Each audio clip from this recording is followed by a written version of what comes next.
Hello students, class 10th exercise 6.1 का question number 1 है हमारे सामने। हाँ बच्चों, क्वेश्चन नंबर 1 शुरू करने से पहले आपको बता दें कि आपने अगर इसका इंट्रोडक्शन नहीं देखा है तो पहले बच्चों मेरी एडवाइस है कि इसका इंट्रोडक्शन ज़रूर देखें, फिर एक्सरसाइज आपको आसान लगेगी।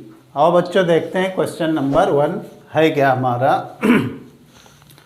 ये हमें बच्चों कुछ क्वेश्चन दिए गए हैं, उनके सामने उनके ऑप्शन दिए गए हैं, तो उनमें कौन सा ऑप्शन होगा ये हमें बताना है। देखिएगा, सभी व्रत डैश होते हैं, सर्वांगसम या समरूप। अब बच्चों व्रत ये भी हो सकता है, व्रत ये भी हो सकता है, व्रत ये भी हो सकता है, मतलब रेडियस अलग अलग होंगी।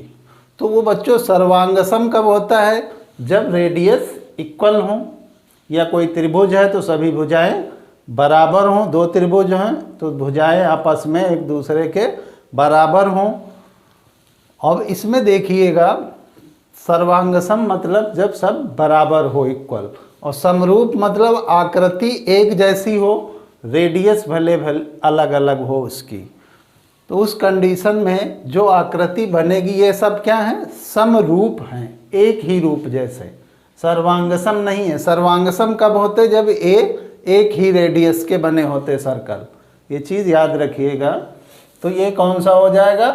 समरूप हो जाएगा। तो यहाँ क्या फिल कर देंगे? समरूप। सभी व्रत क्या होते हैं? सब समरूप होते हैं, ना कि सर्वांगसम होते हैं। फिर दो क्वेश्चन सेकंड है, सभी वर्ग डैश होते हैं। अब सभी वर्ग, वर्ग की बात आ रही। अब वर्ग ऐसा भी होता है, वर्ग थोड़ा बड़ा भी होगा। अब इनकी भुजाएं अलग अलग होंगी लेकिन समरूप होंगे। सभी वर्ग की बात की है इसने, सभी वर्ग की बात की है, तो वो समरूप होंगे ना कि सर्वांगसम होंगे। क्या होंगे? समरूप होंगे। सर्वांगसम बच्चों जब कब होते हैं? जब सभी भुजाएं ये बराबर होती वर्ग की। अगर 4 4 इसकी हैं तो 4 इसकी भी होती, तो वो सर्वांगसम हो जाते। अब सेम नहीं है तो इसलिए ये क्या है? समरूप है। तो ये बच्चों हमारा समरूप हो गया। अब देखते हैं थर्ड में क्या लिखा है, सभी डैश त्रिभुज होते समरूप होते हैं। अब समरूप सभी त्रिभुज कब होंगे? जब सभी भुजाएं बराबर होंगी। ऐसी कंडीशन समद्विबाहु में होती है, समबाहु में।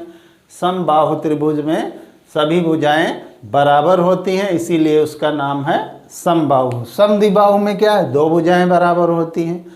तो हमें त्रिभुज में होती हैं 3 भुजाएं, तीनों अगर इक्वल हैं एक दूसरे के तो वो त्रिभुज क्या होगा? सर्वांगसम होगा।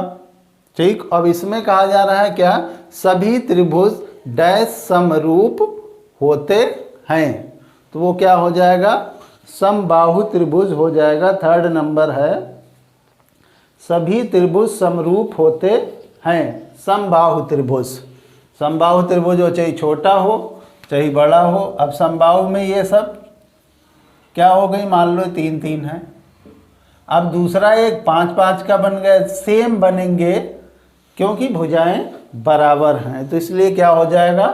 समबाहु त्रिभुज हो जाएगा। क्या? समबाहु।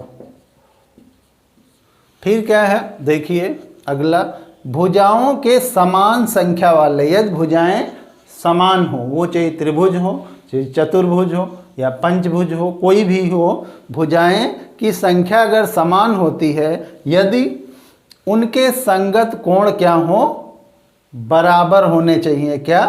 बराबर हों, तभी ये क्या आ जाएगा? पहले बराबर, फिर हो तो उनकी संगत भुजाएं डैश होंगी। क्या होंगी? समानुपाती होंगी। अगर कोण बराबर है तो उनके सामने की भुजाएं समानुपाती होंगी। समानुपाती,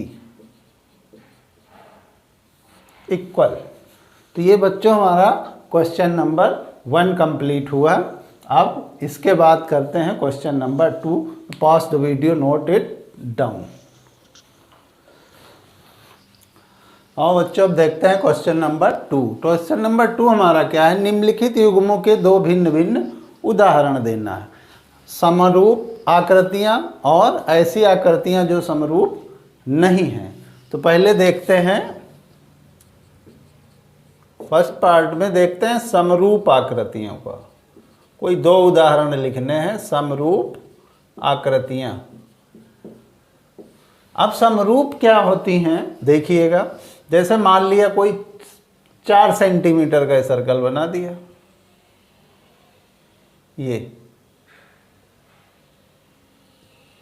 ये थोड़ी देर के लिए मान लिया ये रेडियस क्या है हमारी 3 सेंटीमीटर है, OA। अब दूसरा जो सर्कल बना रहा हूँ वो भी क्या हो, ऐसे थोड़ा बराबर बनाना है। बराबर ना बच्चों बन रहा है तो आप देख लीजिएगा। ये मान लो इसका सेंटर है और ये भी त्रिज्या क्या है, OB मान लो, ये भी 3 है। तो ये हमारी क्या हो गई, क्योंकि इनकी त्रिज्याएं समान है इसलिए क्या होगा, समरूप त्रिभुज, समरूप वृत्त होगा। ये क्या है, यहाँ लिख लेंगे, क्योंकि वृत्त की त्रिज्याएं समान हैं इसलिए क्या हो जाएगा, वृत्त समरूप होगा, वृत्त समरूप होंगे। ठीक। दूसरा एक और उदाहरण देना, ये मान लो पहला है और सेकंड उदाहरण दे देते हैं। मान लिया ये क्या है, एक वर्ग है, ये क्या है, वर्ग है। अब इसकी भुजाएं सभी क्या हैं, मान लिया ये 3 3 है। ठीक। और दूसरा एक और वर्ग है, इसमें भी भुजाएं क्या है, 3 3 हैं। अब वर्ग की भुजाएं समान हैं इसलिए क्या होगा, वर्ग समरूप होगा। लिखेंगे चूंकि वर्ग की भुजाएं समान हैं इसलिए समरूप होगा। ये 2 उदाहरण हो जाएंगे बच्चों। अब अगला पार्ट दिया है कि ऐसी आकृतियां बतानी है सेकंड पार्ट में कि वो समरूप नहीं हैं, ऐसी आकृतियां जो समरूप नहीं हैं। तो देखिएगा, जैसे ये सर्कल बनाया मैंने, ये मान लिया थोड़ी देर के लिए, ये वृत्त की त्रिज्या है 1 सेंटीमीटर, क्या है, 1 सेंटीमीटर। और दूसरा मैं बना रहा हूँ वृत्त,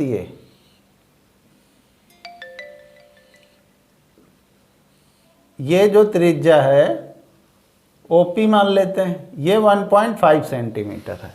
अब ये आकृतियां सेम नहीं हैं क्योंकि इनकी त्रिज्याएं अलग अलग हैं, तो ये क्या हो जाएगा, समरूप नहीं होगा। तो ये क्या होगा, समरूप नहीं है। यहाँ लिख लेंगे चूंकि त्रिज्याएं, वृत्त की त्रिज्याएं समान नहीं हैं इसलिए क्या होगा, समरूप नहीं होगा, समरूप नहीं होगा। ठीक। ये तो पहला पार्ट हो गया फर्स्ट। दूसरा एक और एग्जाम्पल देना है, बी। मान लिया एक वर्ग है, देखिएगा ये वर्ग है। अब इसकी भुजाएं ये 2 है, ये 2 है, ये भी 2 है, ये भी 2 है। दूसरा एक बना दिया गया, आयत बना देते हैं, देखिए ये। अब इसकी जो भुजाएं हैं, ये कह दिया जाए 2 है, ये 4 है, ये 4 है, ये 4। तो इसकी क्या है, भुजाएं बराबर नहीं है। देखिए भुजाएं बराबर नहीं है इसलिए ये क्या होगा, समरूप नहीं होगा। यहाँ लिख लेंगे चूंकि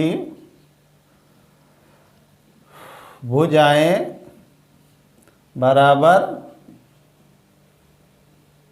क्या होगा, बराबर नहीं है, इसलिए क्या होगा, समरूप नहीं होगा। बच्चों अगर कट जाए तो ध्यान दीजिएगा, क्योंकि भुजाएं बराबर नहीं, इसलिए आकृतियां क्या हैं, समरूप नहीं होंगी। जब भुजाएं बराबर हों तो वो क्या होंगी, समरूप होंगी। अगर बच्चों डाउट, थोड़ा इंट्रोडक्शन देख लीजिएगा तो बिल्कुल क्लियर हो जाएगा। जब भुजाएं सेम नहीं तो वो आकृतियां क्या होंगी, समरूप नहीं होंगी, और जब बराबर हों तो वो समरूप होंगी। आप उदाहरण में कोई दे सकते हो, चाहे त्रिभुज, चाहे वर्ग, चाहे आयत या वृत्त, कोई भी उदाहरण आप दे सकते हो। तो बच्चों ये क्वेश्चन नंबर 2 रहा, इसको नोट कर लीजिए। फिर करते हैं question number 3, note it down.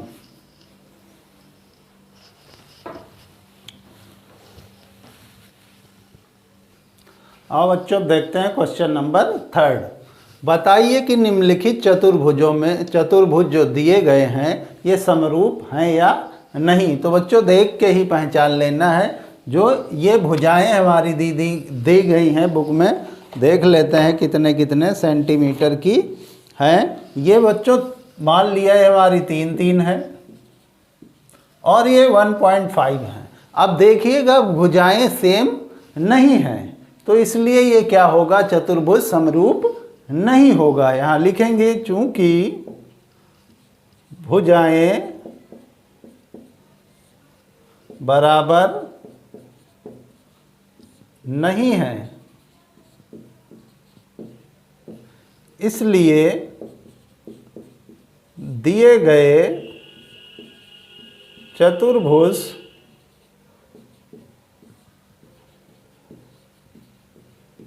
समरूप नहीं होंगे। भुजाएं सेम नहीं हैं, इसलिए जो ये दोनों चतुर्भुज दिए गए हैं ये समरूप नहीं होंगे। अगर बच्चों भुजाएं सेम होती तो ही ये समरूप होते। अब भुजाएं यहाँ पर सेम नहीं हैं, इसलिए ये समरूप नहीं होगा। तो ये बच्चों एक्सरसाइज 6.1 कंप्लीट हुई। अगर वीडियो अच्छा लगा हो तो लाइक कर दीजिए। अब तक अगर चैनल को सब्सक्राइब नहीं किया है, सब्सक्राइब करके बेल आइकन प्रेस कर लीजिए, जिससे आने वाली वीडियोस की नोटिफिकेशंस आप लोगों तक मिलती रहे। हाँ बच्चों, एक एडवाइस है कि इसका इंट्रोडक्शन आप लोग ज़रूर देखें। Thank you, note it down.